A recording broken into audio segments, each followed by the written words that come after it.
We'll now begin our second section by Ms. Vaishnavi Shankar. Vaishnavi Shankar, she's an urban development practitioner with 13 years of experience, primarily centered around climate change in cities. Her expertise spans in policy outreach, capacity building, research and program management with strong focus on urban climate governance, particularly on adaptation and disaster resilience. In her current role as the lead at the Climate Center for Cities within the National Institute of Urban Affairs, she focuses on enhancing local capacities for implementing climate measures, fostering collaborative partnership, and providing technical expertise for advocacy. She leads the Urban Act project, an initiative for integrated urban climate action for low carbon and resilient cities in Southeast Asia, and has previously managed the development of flood resilience strategies for 5 Indian cities and managed climate assessment for 126 cities. She's a Shenwing scholar and holds a master's degree in urbanization and development from the London School of Economics and Political Science. So, Vaishnavi, the floor is all yours. You can. Yeah, thank you so much, Ranjan, for the invite and for that introduction as well. Hello, good evening, everyone. Let me just quickly share my presentation. So,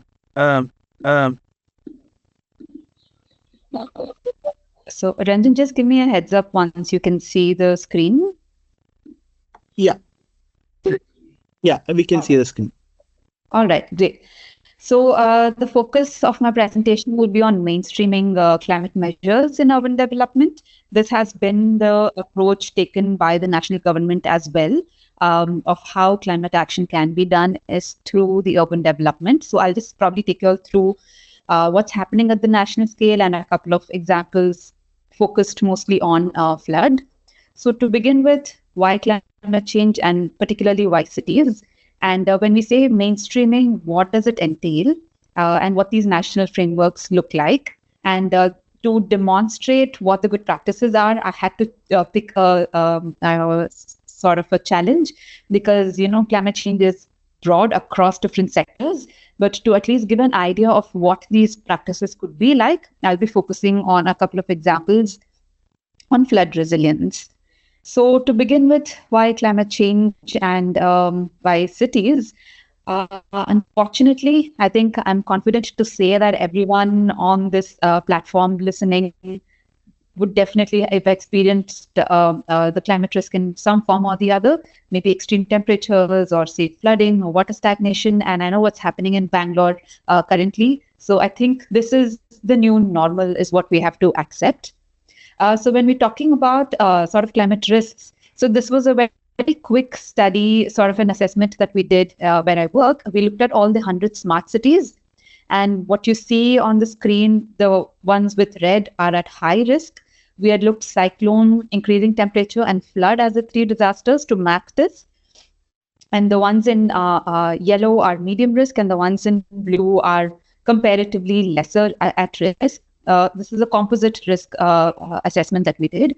But in general, the country, India, is close to the 7th most vulnerable country in the world. It is estimated that there'll be 75 increase in heat waves if we continue as business as usual. And more than 140 cities in India are prone to high risk of flooding. And considering the large coast that we have and very prominent cities, starting from Calcutta to Bombay. So we have quite a few large urban agglomerations on the coast. So coastal conditions like cyclone and sea level rise are also bigger concerns for the country in large. So coming to cities, so there are 2 aspects to this. One, cities contribute quite a bit to greenhouse gas emissions, which aggravate climate change. So there are numbers of maybe close to 70%, 60% that the cities to contribute globally. But on the other end, they're also the receivers of, the climate change impacts. Like I just spoke about floods and cyclones and all of them. Having said that, this happens in other regions as well. But because of the concentration of the number of people and the infrastructure and the kind of investments that happen, the risk in the cities is definitely higher. So what would be these impacts? I know Ranjan did mention that yesterday you've discussed quite a bit of this. So I'll be very quick on this end. So the impact, of course, losses to life and to infrastructure, damages, and economic stress. So there was a study conducted, I think, by WRI in Bombay, looking at lower income settlements, and their economic stress was in repairing their houses, and that was post event. So, when we're talking about risk, it's not just during the event, but also the post recovery is another sort of an important point to keep in mind. So, the sociological and psychological stress equally does matter. And if I have to again narrow down to just residential buildings in the country and what their contribution would be like, so the highest contribution is by fans, 34% of carbon emissions because of fans, and then lighting, and then air conditioning. Having said that, the per capita emissions in India is definitely lower than per capita emissions in other countries. But understanding the sources of where these emissions happen are very important. So then you can target the policies and regulations to those particular sectors.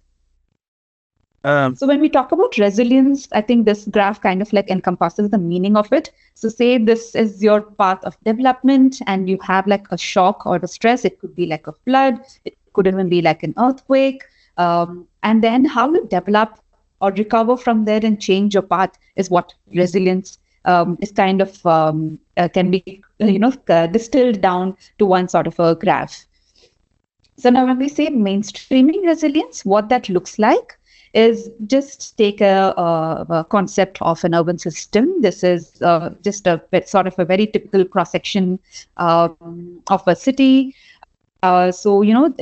Cities are like complex web of, you have your institutions, say your lake and irrigation department, your urban local body, your private development, the India Meteorological Department. So they are at city level, district level, state level, and your national sort of institutions. You have your infrastructure, which is, in place, or you have like a network, which is your electrical lines, your metros, and then the environment where your city is being built and the kind of information that is being sort of generated in the city. So it's just considered as a web of all of these systems in place. And so when we talk about services and infrastructure, I'd see what I just kind of like covered. So you have your electricity, you have your transport, telecommunication, your health services, built environment, water and sewage department, waste management. And just as systems, if we talk about, it's people, it's green, it's flora and fauna, and your infrastructure is the overall sort of an ecosystem. And what we mean by shock and stress is chronic in nature. So that a city sort of experiences irrespective of climate change. It could be because of urbanization or various other factors. It could be depleting green cover. It could be inadequate waste management, depleting groundwater, which is sort of a concern in Bangalore. In general, poor water quality or air quality, which is again a concern in Delhi, where I'm presenting from. So these are your chronic sort of stresses that, most cities in India do face.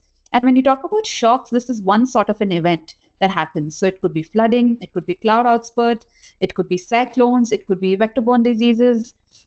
But when we say resilience, how a city maintains its essential functions irrespective of the shocks and stresses and, continue to survive and perform, that's what we mean by resilience. Now, say for an example of a heat wave, right? Consider a scenario of two cities which are experiencing heat waves, but many factors determine the impact of heat wave experienced in these cities. Say one about the building envelope, and do they have access to cooling devices? And the other is there enough shaded areas with tree cover? Is there access to drinking water for people to, just get that respite from heat wave? And in case of emergencies, do they have easy access to health services? So this, what is already existing in the city or needs to exist in a city, kind of determines the impact of heat wave, say in these two sort of scenarios. So that's why when we say resilience, your existing services and infrastructure, or that is going to be developed, needs to be considered to make it more resilient. Now take another example of flooding. So is there enough stormwater drainage infrastructure for it? Is there development in low-lying areas? Are there natural sponges that can absorb the water and delay the flooding? Is there a very efficient waste management system there? Because there can be chances of waterborne diseases outbreak if you're like, your sewage water waste and the rainwater kind of like mixes. So that the post sort of event also needs to be considered. And as simple as can they continue to receive access to basic needs? So that is the existing functioning of the city. And depending on what of these they have or don't have, the experience of flooding can determine the extent of that can be determined by these sort of factors. That's what we mean by resilience. Resilience, understand climate change is the new normal. How do we continue to survive without it impacting us a lot is what resilience is. And mainstreaming also in a way aligns to that work. So this is a shock stress sort of a linkage that Surat city developed for the resilience strategy. This was part of their 100 resilience network, and they had made a very extensive resilience strategy for the city. Moving forward, they also established early warning systems and quite an amount of work that has been done to make the city more resilient.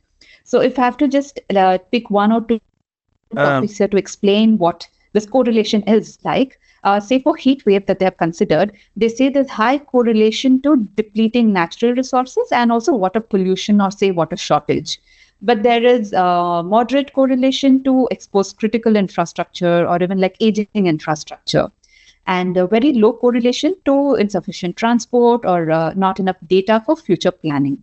So now that you kind of like understand what your correlations are, to address heat wave, you immediately know what are these areas that you need to focus on. So this is sort of a very simple sort of an exercise that Surat did. And coming to what needs to be done to reduce climate risks, there are two aspects to it. One is mitigation, and of course the other is adaptation. So in mitigation is you are to begin with reducing the carbon emissions so you don't aggravate climate change further. And adaptation is given the scenario, given the condition, how are you going to adapt to it so the impact will be lesser. So in mitigation, you can look at it in an environment sense, look at in carbon sequestration, maybe more planting, look at more wetlands. And in urban infrastructure, of course, use of renewable energy, green buildings, low carbon mobility, efficient energy efficiency in your municipal services of water supply, sanitation, and looking at waste management to make sure that the scientific landfills that exist, there are not any dump sites, which is like emitting methane and other sort of conditions can be considered. And in adaptation, when we're looking at environment related, of course, we're looking at ways to adapt to heat wave and floods. And when we're looking at the infrastructure lens, it's most definitely a stormwater drainage network, waste management, how disaster resilient your buildings are, and if you have access to the basic services and the health infrastructure. So these come into the picture when you talk about adaptation. And now coming to how do we mainstream solutions so the cities are more resilient? Just to bring you all back on what India's nationally determined contributions are. This is called as Panchamrit. I won't get into each one of them, but the target is by 2070, India will be net zero. And by 2030, we'll at least reduce the economy to 45% to its base. And there's another one on renewable energy and to reduce the carbon emissions by 1 billion tons. But just keep your target as 2070 that we want to be sort of net zero. And now how do we achieve this and what's happening at the national level is we have National Action Plan for Climate Change. There are 8 different programs. There's one on just knowledge management, which focuses on state developing their action plans. And there's funding channeled through it so they can implement some of the actions that each of the states have identified. And there's National Solar Mission. Quite a few incentives are provided through that. And then there's the National Mission for Sustainable Habitat, which focuses on the cities in particular. And there are other missions on agriculture, on enhanced energy efficiency. There's one particular one on just focusing on the Himalayan ecosystem because they're really vulnerable. Another one on National Water Mission, and then the National Mission for Green India. So just focusing on the National Mission for Sustainable Habitat, because this focuses particularly on cities, the focus is on 5 different themes. So you have energy and green building, you have green cover and biodiversity, mobility and air quality, water management, and waste management. So this is also aligned to another framework, which is called the Climate Smart Cities Assessment Framework. I'll just take you all through that. So this framework was launched in 2019, and since then we've done multiple rounds of assessment. So it's across 5 themes, and there are 28 indicators. So the cities kind of answer their questions from an urban development perspective. So when you look at the questions, you want to realize that it has anything to do with climate. So if you can just make your development and planning resilient, then you automatically sort of address climate change. So I'll take you all in detail through what each of these indicators are and how we assess the cities. But to give you the big picture, we started with smart cities, assessing them in 2019. In 2021, we expanded it to any city which has more than million people population. If they're interested, they can participate. So we reached out to 126 cities at that point. And recently, we've just wrapped up an assessment with 226 cities, and we'll be launching the report of this very soon. But I can share insights from the first two assessments in the consequent slides. So this was a very collaborative sort of an effort. We had more than 26 organizations and various experts who came to help develop indicators for each of these different themes. And it basically has a direct impact to more than 1/3 of India's urban population. If all of the cities were to align to this and work towards improving the performance in just this. So in the theme of urban planning, green cover, and biodiversity, the areas we're looking at is if the cities are rejuvenating and conserving the water bodies in open areas, if they have enough green cover in the cities, because I think the Indian cities, the percentage of green cover per person is really, really low. And if I recollect correctly, there's also a thumb rule of 30 and 300, which is you have to see at least 3 trees from your window, and at least 30% of your building has to be shaded, and you should have access to a park or some green space in not more than 300 meters. Sort of a thumb rule to say that there's enough green cover in a city. This is not India standards, but these are the global sort of standards. So green cover, of course, evidently is very important. So looking at what the proportions are there in the cities. Urban biodiversity, each of the cities is supposed to develop their local biodiversity action and strategy plan. Kochi has developed it. Few other cities have developed and also taken action towards it. So again, promoting that kind of work. In disaster resilience, we're looking at if the cities have a disaster management plan. A lot of them have it at a district level, but this has not, again, come down to the city level, mostly because they don't have a mandate. But considering the risk that is there in cities, we're kind of like, promoting this at the city level. And again, city climate action plan. Again, this is not a mandate because you have national action plan at the country level, and then each of the states have. But again, this is another thing we're promoting, saying cities also need to develop their action plan. I think close to 14 to 15 cities do have a climate action plan. But now the focus is it helps them identify the bankable projects which can address their risks. Now it's a matter of getting funding and, getting them implemented. In energy and green building, we're looking at electricity consumption per capita in the city, looking at renewable energy, the percentage of energy that's coming from renewable energy in each of the cities. In general, looking at fossil fuel consumption, this is not necessarily just from vehicles. It could be by burning and using it for other purposes as well. And energy efficient street lighting, there's a largish program at the national level incentivizing this. And a lot of the cities have converted the street lights to more energy efficient options. So a lot of them have actually progressed in this particular indicator. And there are 2 other indicators on green buildings. So again, here we have many national level regulations for ENS and ECBC, but now some of the states have also mandated this, regulated this, but bringing that down to building bylaws and enforcing it is what's important. And that's again something that we're promoting through these 2 indicators. In mobility and air quality, we're looking at low carbon mobility, looking at the percentage of vehicles which use EV or hybrid and other options. And the extent of availability of public transport, again, per 1,000 population is what we're looking for here. And to what extent does the city have their non-motorized transport network? And again, this has to align with the Ministry of Housing and Urban Affairs service level benchmarks. So kind of assessing them on those ends. And a couple of other indicators on quality management, looking at if they have sensors to understand what their pollution levels are. And again, close to 134 cities are mandated to develop their clean air action plan. This is based on their air quality levels. And so we're seeing if those cities have these plans or in what stage they are is something that we're kind of like looking through these indicators. In waste, it's in general about water resource management, looking at demand management, looking at their sources and also future need and demand. If they have plans for this, have they taken action towards this? And another one is a non-revenue. So this is, again, it could be because of leakages or like, maybe it's not being monitored well. There are many reasons of why some water, which the city kind of like channels, but it's not being accounted for towards the end. Interestingly, Surat has a cell for non-revenue water. They monitor it extensively and make sure there are two things to it. One is energy consumption for supply and the other is wastage of water because of leakage and other things. So you address both of these at one go. And we're also looking at recycling wastewater and reusing it. So most cities do recycle some amount of their water, but reusing that is again very much required.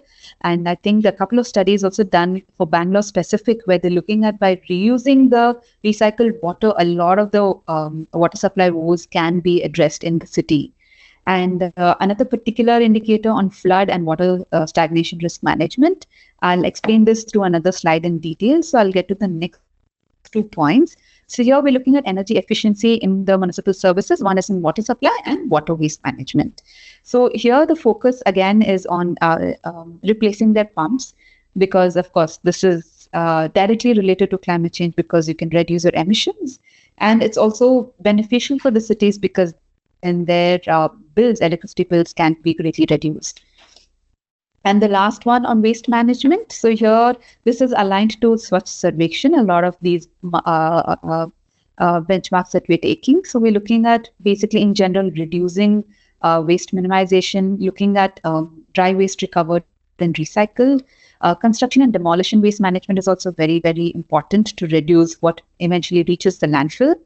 And extent of the wet waste produced, and 2 important indicators on landfill, which is on if the landfills are scientifically managed. And in some cases, they've also remediated the landfill and turned it into, I don't know, a park or many other things. For this, there are multiple examples in many cities.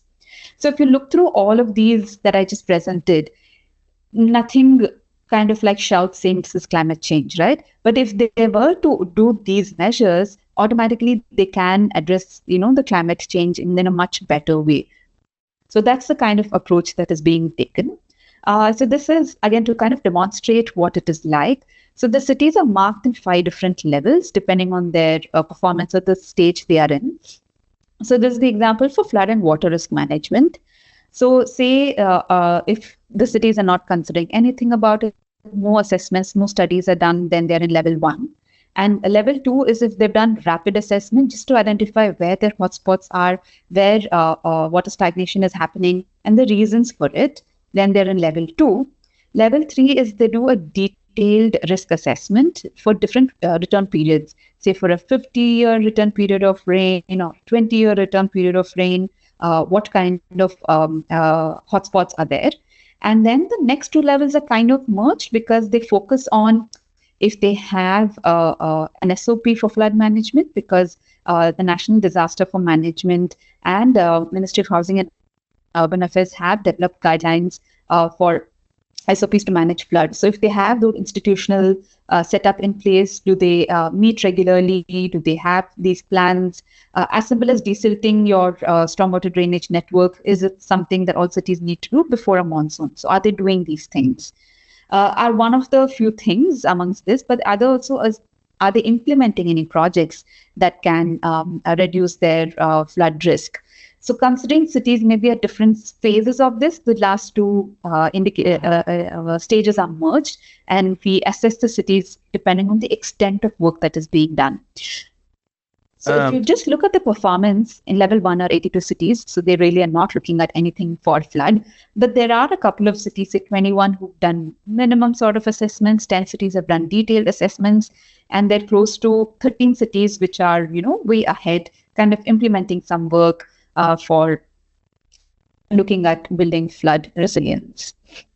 And again, just a quick overview of the kind of performance in the cities.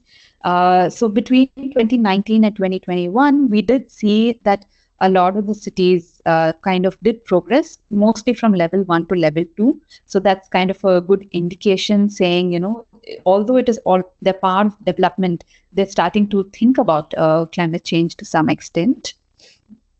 Now, coming to good practices, like I said, I'll focus mostly on flood resilience. So here, the important thing to consider is what is the kind of flood that's happening. So a pluvial flood is when it rains heavily and there's not enough local drainage to drain that water. Fluvial is because of the swelling of your water body. It could be a river or a stream. Then it's called fluvial flooding. Flash flooding is intense rain in a very short duration, because of which, the cities get flooded. Coastal flooding, by its name, it's pretty evident that it's because of the tidals or inundation that can cause coastal areas with high tides and storm surges.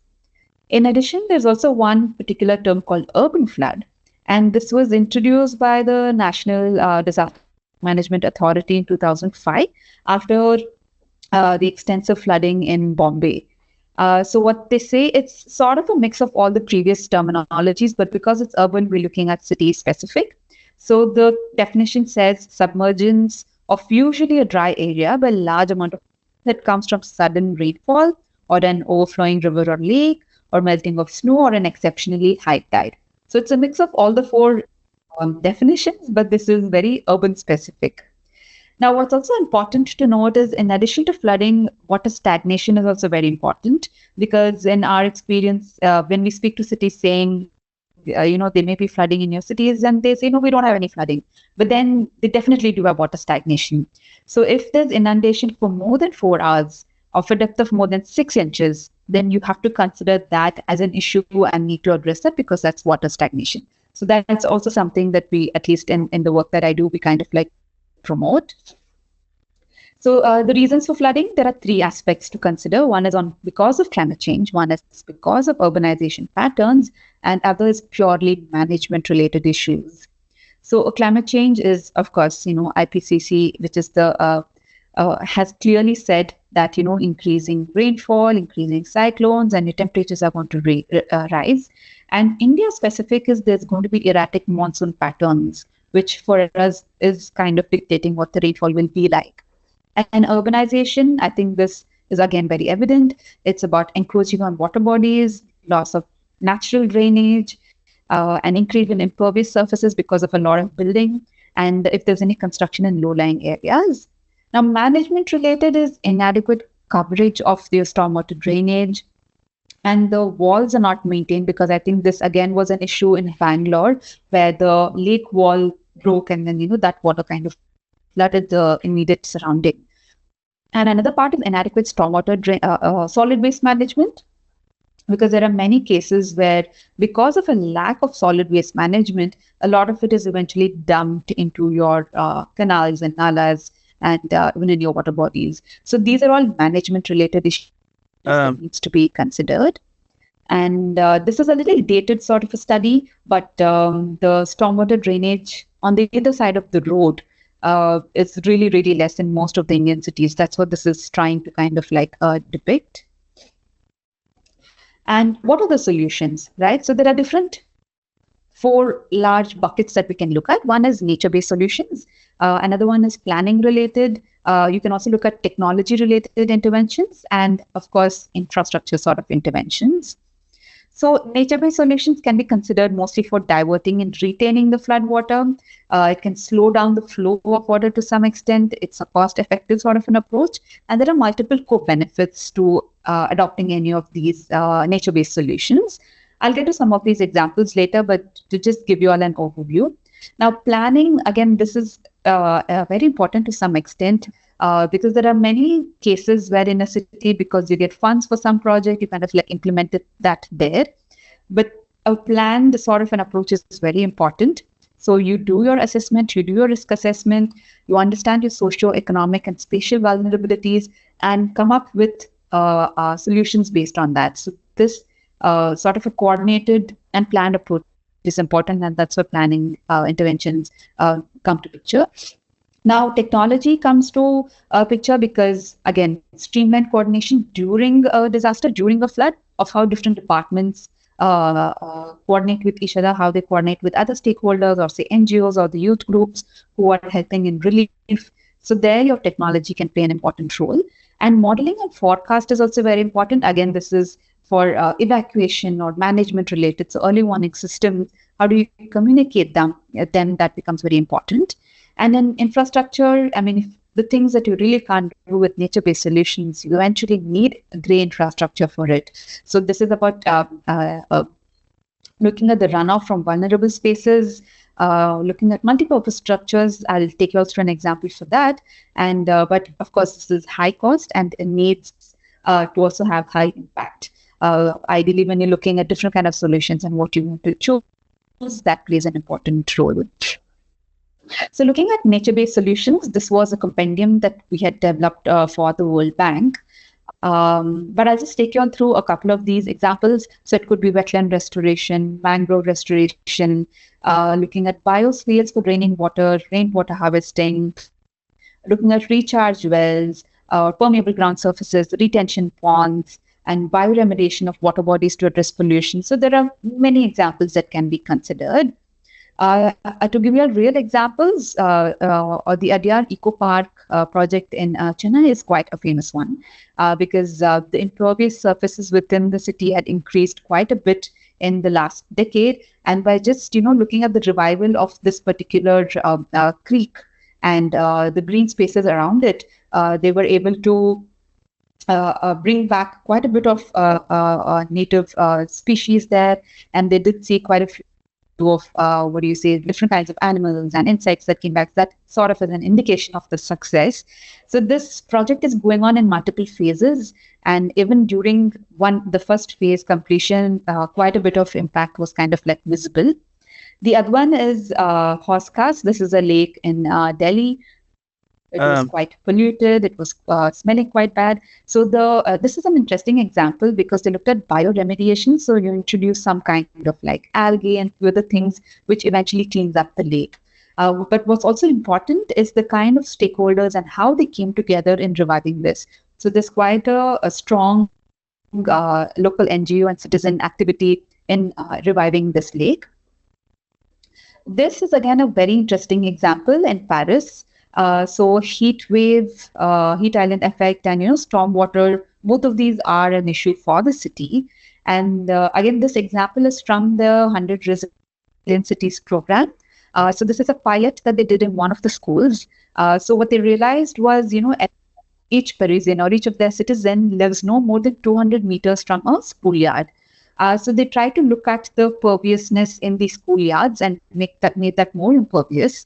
And the kind of impact was that, they were able to decrease the surface temperature by 10%.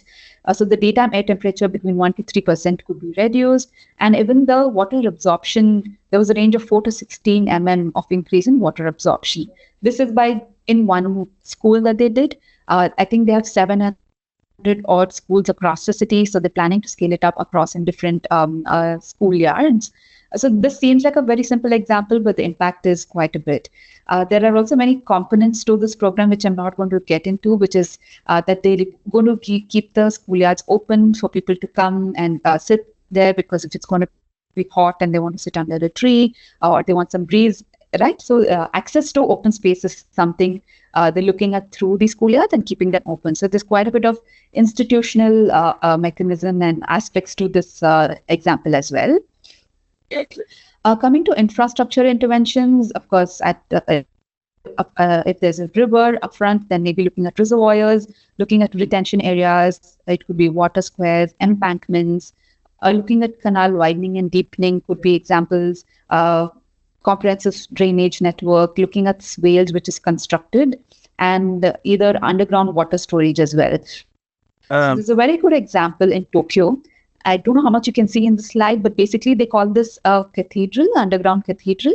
So it's under the city. They have multiple tunnels where water is collected from different parts of the city. because they really can't, the water is not going to go back into the sea because it's getting flooded from the sea. So they collect it underground. And once the tidal wave reduces, then they pump it back into the sea. So, I mean, this example makes sense for Tokyo because it's like an island and, very close to the sea. So, although these examples exist, but how feasible it is in different cities need to be considered. So, but as an example, I thought I will showcase this. And the other example on your right is from Seoul. This is quite an old one and also quite a famous one. This is the restoration of this small creek. So there was actually a highway over it, and they started looking at reworking this entire space because of air pollution and traffic and congestion, and decided to bring the creek, which was like built over, and rejuvenate that. So this is quite a good example, which I would, request you all to go and read further on. And this is in your own backyard in Bangalore, which is the Raja Kalwe. So they're looking at, there are a lot of Raja Kalwes, in other words, is like the stormwater drains in Bangalore. So this is what they're calling is a model for stormwater drains. So this was by the Bengaluru Mahanagarapalike and the Mod Institute. So this one stretch that they considered, I think it's the yellow line that you see in the screen. That entire stretch is what they've looked at and they've rejuvenated. So this is around 11.4 kilometers long, and it takes a catchment of 32 square kilometers, which is almost like a 12th of the city's sewage and runoff. And the good part is, even during the construction, while there was heavy rains and also flooding in the area, this Kalwe or this canal or stormwater drainage was able to absorb quite a bit of water. So the impact was immediately sort of visible. But to get there were many things that they had to be considered. It was garbage that was being thrown in and around, looking at sewer maintenance, looking at other illegal outfalls of the sanitation lines being linked to this, bringing in more visual access to this river. Because eyes on street, I think eyes on water bodies are also very important, so that people don't dump waste or their other waste into these water bodies. And this is the image that you have, what was before on your left, with a lot of sewage and solid waste in it, and what it is sort of now. So this is quite a recent example, and it's quite a nice one. Now this example is from Rotterdam. So Netherlands, being infamous for being below the sea level, they pioneered in how to work with water. There are multiple examples from this region, but I'll take you all through this one particular example, which is called a water square. So they identified multiple hotspots in the city where water was getting stagnated, and there's no way to pump it out or or rework even the entire development around it. So like squares, they call this water squares. So similar to the Tokyo example, but it's very small in scale. So they collect the water either on ground or underground, and then you use it for different purposes. So you see these maps. This is the catchment area of different places of this particular square. And it also turns into a public space. And when it rains, it becomes like a tank. So that's what they were able to do with this. So what you see on your left is when there's a cloud burst and the water is collected, it looks like a tank. On your right, what you see is when there's no outburst and it just becomes a public space, and you see people using it there.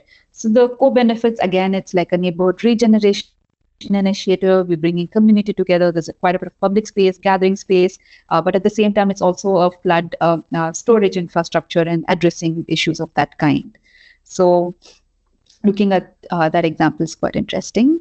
Now coming to non-structural measures, which is planning and the technology aspect, the river basin management plan can be considered, looking at interlinking of rivers and canals, looking at community-based management plans, developing a flood resilience strategy. That's something that we worked in 5 cities on.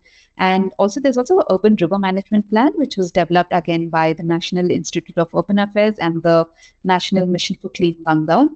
I'll take you all through that example, perhaps. So Kochi in 2019 developed a flood mitigation plan. So they identified in different phases what is the different kind of work that they'll do. So in phase one, it was on cleaning and removal of encroachment and desilting.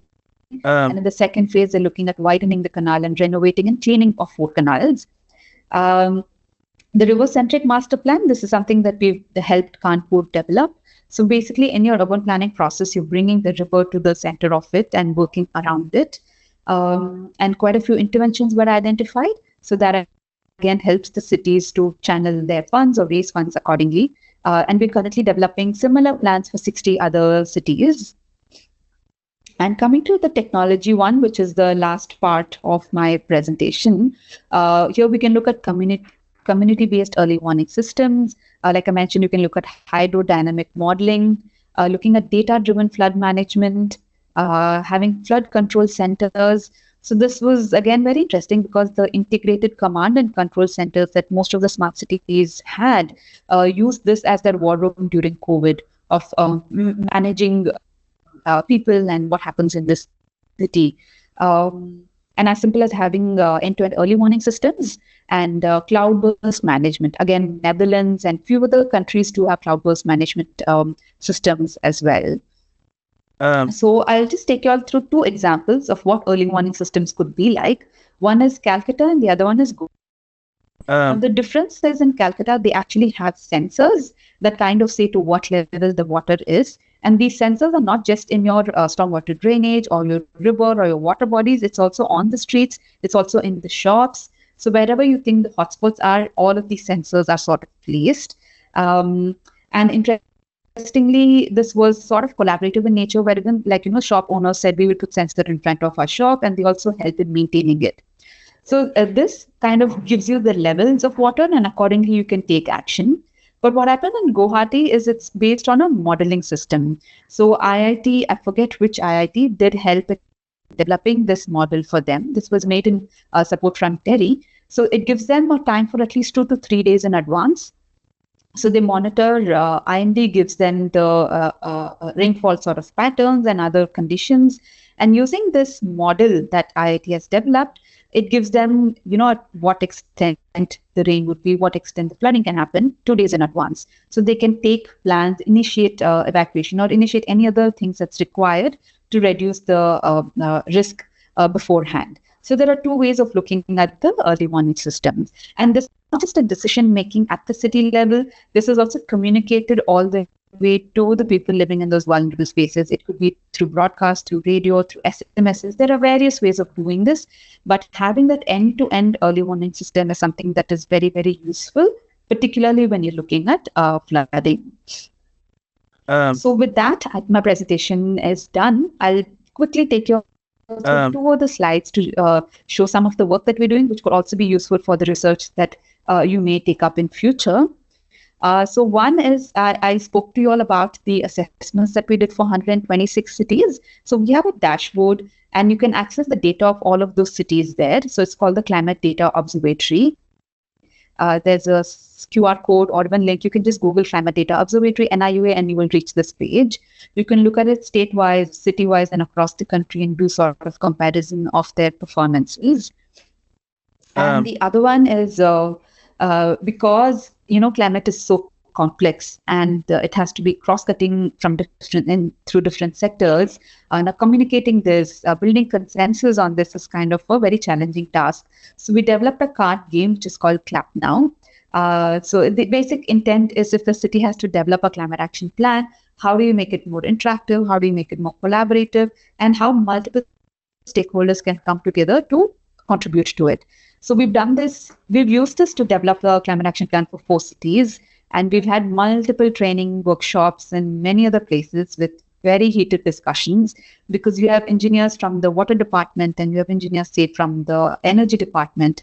Now, their focus is only what they do in their department. But when you talk about the city risk, it has to be cross-cutting, and it also has to be prioritized. So maybe for some city, water-related work has to be prioritized over energy. So now that is where you bring people together to build consensus, and that's where this particular game has really helped us shape discussions and also introduce that idea to everyone, saying, it has to be collaborative, it has to be holistic in nature when you're talking about climate action. Yeah, so with that, in my presentation, again, you can scan this QR code to have access to our website and see the other kinds of work that we do. But I hope this presentation has been helpful for you all to understand how mainstreaming can be done and what is the different kind of work that's been happening at the national level. So thank you very much.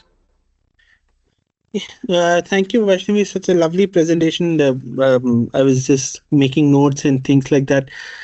Anybody has any questions? Shraddha, would you want to tell your chat directly to Vaishnavi? Shraddha? Okay. Yeah. I was just trying to, go through my notes also and appreciate that it was such a well put together presentation. And what was really nice is to look at all of these government initiatives because we don't come across these things, on a daily basis. And so nice that so many things are actually happening. In fact, one of the questions I asked in the previous question was in the previous session was exactly that when there was all that noise about the ozone hole being closing, and the governments the world over came together and sort of put forward a workable initiative, and why aren't we not able to do that? But I think you sort of answered that in your presentation by saying that it's a long process, but so many things are happening. But the examples were really very nice. Thank you so much for sharing them. The Paris one, and how they are trying to, so many of the other examples. Thank you very much. I don't really have a question. I will need some time to process all the information that you've shared with us, but thank you very much. Yeah, Shaila ma'am, I can see you've raised your hands. You want to ask? Yeah.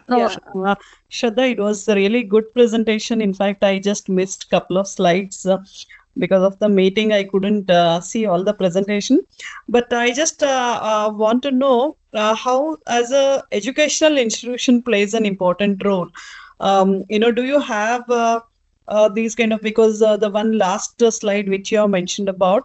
So, is there any educational institutions also can be a part of this kind of initiatives as you are one of the program? Yeah, so in the past, the kind of work we've done with educational institutions is to work with their studios and programs to kind of introduce this kind of thinking in their work. But in other cases, in Pune, we worked with BNCA, which is the School for Architecture and Planning, and they helped us deliver some of the trainings that we developed for in the region of Maharashtra. As the educational institutions, that kind of support is also something that we've worked with in the past. In addition, we have quite a few programs that we do with students. We very recently launched a student thesis competition focusing on water-related work. Again, this is anchored by the National Mission for Clean Ganga. I think this is the fourth cycle of this. Of students, they get financial support to do their research, and by the end of it, there's also they're certified as first, second, and third. It's quite an extensive sort of a process that they go through. They can use their dissertation that they're doing in the universities to present it to this as well. And there are multiple other things that we're doing with the youth, but with educational institutions, this is the kind of work that, at least from the institute, we've done until now. So what I suggest, this is, it just came to my mind. We also as an educational institution plays a very important role, and it is a kind of a responsibility towards our areas, because presently what is happening is, even in Elanka, if I take it, there are a lot of areas which has been flooded, and then where exactly the students are they behave like as a user. As not responsive to the situations, So in that case, I think maybe, the area wise, maybe a plan of action where the kind of awareness, immediate response, how we as a school or we as a citizens can immediately, we can respond to this kind of a situation to the nearby surroundings. So I think that should be a kind of a mandate for each and every institution, so that we can also respond, because there are a lot of benchmarks nowadays, even for the educational institutions to as a part of NSS, or they also tell us to a lot of outreach activities and all that. But these kind of things which are really important, where I think should be a kind of a mandate that, okay, now these are the zones, these are the schools which they have to respond to these kind of a situation. Or maybe, as you rightly said, the kind of a training sessions can also be given just to make them aware. So I think somewhere, they will also have a responsibility towards, as a citizen, as well as, the kind of a basic training is, I think it will be really helpful for all of us, in fact. Absolutely, absolutely. In fact, Bangalore has a climate action plan, and I think they also established a climate cell that works extensively on awareness and sensitization related work.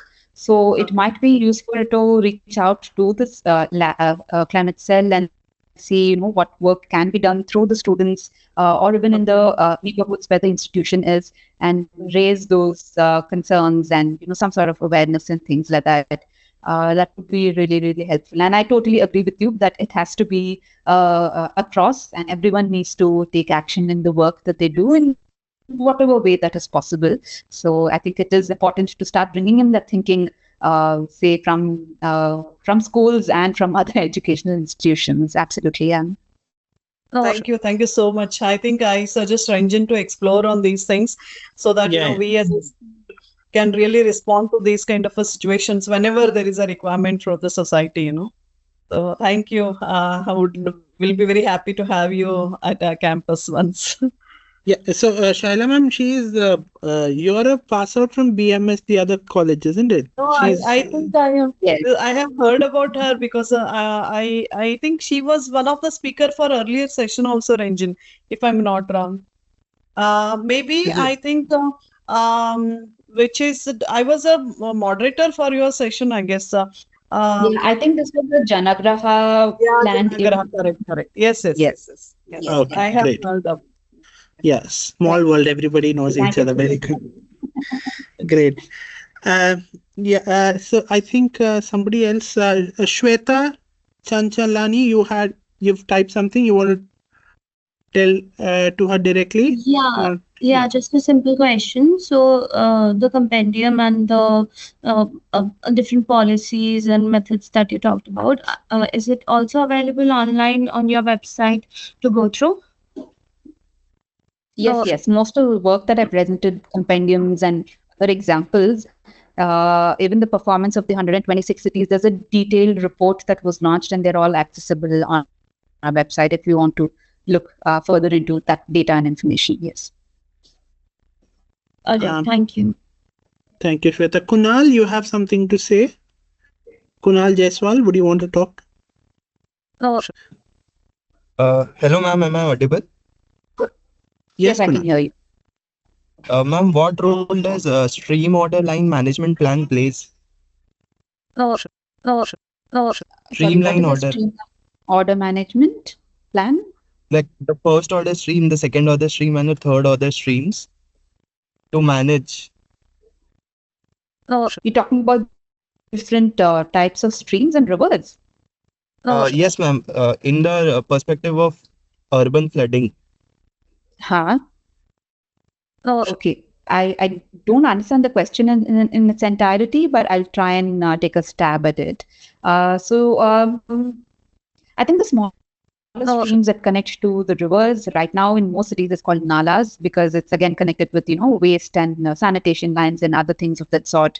Although some cities have started looking at their water bodies and rivers and maybe larger streams, but the smaller ones is something that's been neglected. And in fact, today and tomorrow, there's an ongoing training that another team in NIUA is doing just on looking at how these nalas can be rejuvenated. So they are equally important, but none of the cities are actually emphasizing on that kind of work as of now. But they equally play an important role depending on where these streams are in the city's jurisdiction and how they can help in flooding. I hope I answered the question. Thank you, ma'am. Do these ratings that you've given, how, as a city, can I flaunt those ratings? I mean, in the sense, what incentives, is there some sort of incentives? If I achieve, when I can sort of flaunt about it, and how do I? So it sort of translates into every individual. Is Right. Yeah. So in 2021, at least the 7 or 9 cities, I forget, who were Oh, in level 4, they Yeah. received certificates from the ministry. In fact, most of these commissioners have them framed in their cabins. But there's quite a few of news articles also that covered in the local region saying that they have achieved this and things like that. Like there was quite a bit that uh, Vishakhapatnam had done because they were part of the 9 cities and they were not a smart city. So they flaunted it in that way, saying, listen, even though we were not a smart city, we are in level 4 in this assessment, that sense. So the incentive, unfortunately, it's not through finances, it's only on the performance. So at the national level, they do get some sort of recognition. And so the Climate Center for Cities, where I work at NIUA, we use this framework as a baseline to kind of do this, what do you say, supply and demand sort of management, because we work with close to 70 other partners who work in the cities, and we understand which city has what issue and where they would like to progress. So we kind of bridge that sort of a gap. So in that sense, there is some sort of support, but otherwise, as a direct incentive as such, there really isn't much to this assessment, because it was more or less like a self-assessment and establishing baseline of the city. oh, Right. Okay. Great. Do we have any more questions from the participants? oh, oh, All right. Okay, Vaishnavi, thank you so much for your lovely time, and the presentation was lovely. Thank you. It was a lovely ending for the 2-day session.